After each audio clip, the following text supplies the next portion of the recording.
국민의힘이 각종 발언으로 논란을 빚은 김재원, 태영호 두 최고위원에 대한 징계 수위를 결정해 발표합니다. 4시에 시작된 윤리위원회 아직까지도 이어지고 있다고 하네요. 중징계 전망이 나옵니다. 서울 여의도 국민의힘 당사에 나가 있는 취재기자 연결해 보겠습니다. 정태진 기자, 아직 결과 안 나온 거죠? 네, 아직 안 나왔습니다. 오늘 오후 4시부터 시작된 국민의힘 윤리위원회는 이곳 당사 5층에서 3시간 넘게 진행되고 있습니다. 김재원, 태영호 최고위원 모두 소명을 위해 윤리위에 직접 출석했습니다. 이진복 정무수석이 공천이나 최고의 행보와 관련해서 전혀 그런 언급을 하신 적이 없다는 걸 오늘 다시 한번 제가 밝히겠습니다. 저에게 소명 요구한 3가지 주제에 대해서 짧게 저희 입장을 설명하는 시간이 있었고 질문 답변하는 시간이 있었고 마지막으로 저희 입장을 또 말씀드리는 시간이 간단히 있었습니다.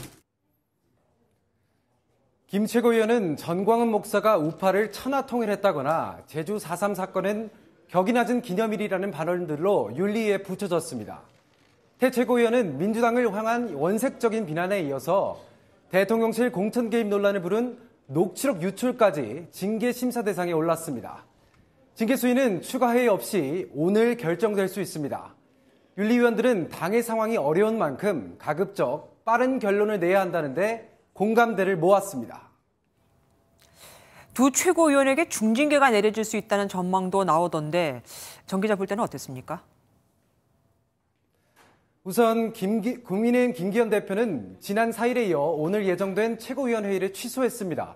연속 2번인데 두 최고위원의 언론 노출을 막으면서 당 지도부가 사태의 심각성을 엄중히 보고 있다는 강경한 메시지를 낸 걸로 해석할 수 있습니다.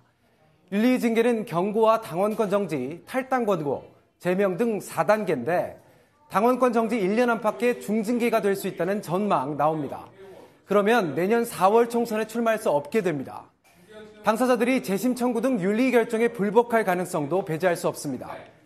또 당원권 정지 상태에서도 두 최고위원이 물러나지 않으면 선출직 최고위원 5명 중 2자리는 공석인 상태가 됩니다.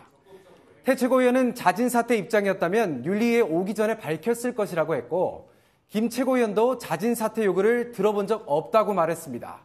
지금까지 국민의힘 당사에서 MBN 뉴스 정태진입니다.